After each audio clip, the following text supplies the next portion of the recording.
So in this lecture, we will be talking about insufficient access control. So insufficient access control is a basic web application vulnerability that still leads to compromises, small oversight, or simply not taking things through that can lead to some problems such as account takeover or sensitive data being stolen. Access control problems are commonly encountered and they often pose concretely security risk and critical vulnerabilities. Since the design and management of access control is a complex and dynamic problem and also errors that are potentially high, therefore access control design and decision have to be made by human, not technology. While normal users can perform only regular actions such as money transfer, administrator can perform actions that require more privileges such as deleting and modifying the users. There are various factors to consider when implementing authentication into web applications such as password security, account recovery control, password reset control, account permission, and session management. Numerous frameworks are designed to handle authentication and authorization that plug into popular languages and also web application frameworks. Popular frameworks are known for high-strength security. However, implementing this framework requires consideration of several factors to ensure that they are securely configured. What are the access control vulnerabilities? Access control are designed to prevent user from acting outside the intended permission. User can take action beyond the scope of their authorization permission if there are vulnerabilities in these controls or if they do not exist. This may allow attacker to steal information about other user, modify data and perform action as other users.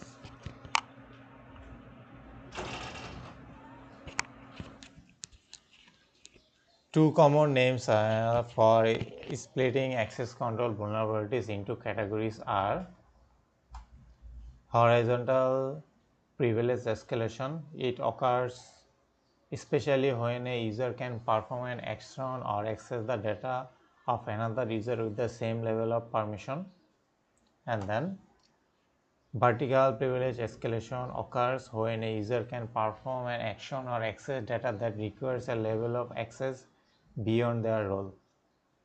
So these access control are most commonly popular for WASP top 10 web application vulnerability list. So access control issues are typically not detectable by dynamic vulnerability scanning and static source code review.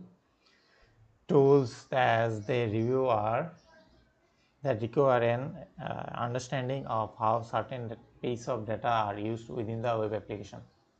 Manual testing still is the best way to detect missing or broken access control. So let's talk about the impact and risk of access control. So broken access control can put into application at a risk of data breach, usually result in a loss of confidentiality and integrity. An adversary can steal information accessed by the user and an application that manipulate data by performing action that various users role can perform within the application, and it is in certain circumstances that compromise the web server. Data manipulation may allow account hijacking, theft if the application deals with currency or tangible goods, and control of system or service the application monitors. Further attack against the web server and infrastructure may be possible given the nature of the application. So let's talk about access control attack scenarios. So a banking application has vertical permission issues. Building on the things like the banking application has a customer support role that allow user to support agent to help customer with account issues. The customer support role has the ability to search a database of all customers which is not available to customers. Then the attacker discovered that this feature exists though some comments left in the web page source code. Then the attacker crafted request based on the information to search for the customer database. and then this application responds with a list of 100 customers from the application database. In addition to manipulating a request parameter and URL path, exploiting commonly involves tampering of metadata such as token, cookies, and coarse misconfiguration. So let's talk about the remediation. There are variety of access control models to choose from when developing application. So once the model has been selected, it should be kept throughout the development and testing to minimize the security concern.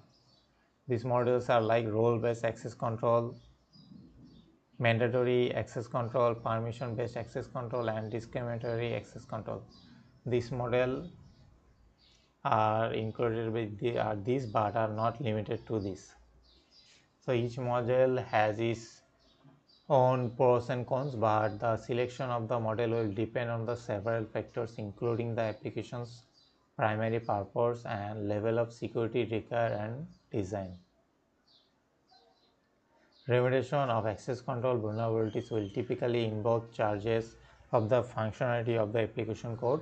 So these changes may include adding server-side check to verify that user attempt to access or change the data, that the proper clearances are changing default behavior, or that access or modification is prohibited unless explicitly permitted.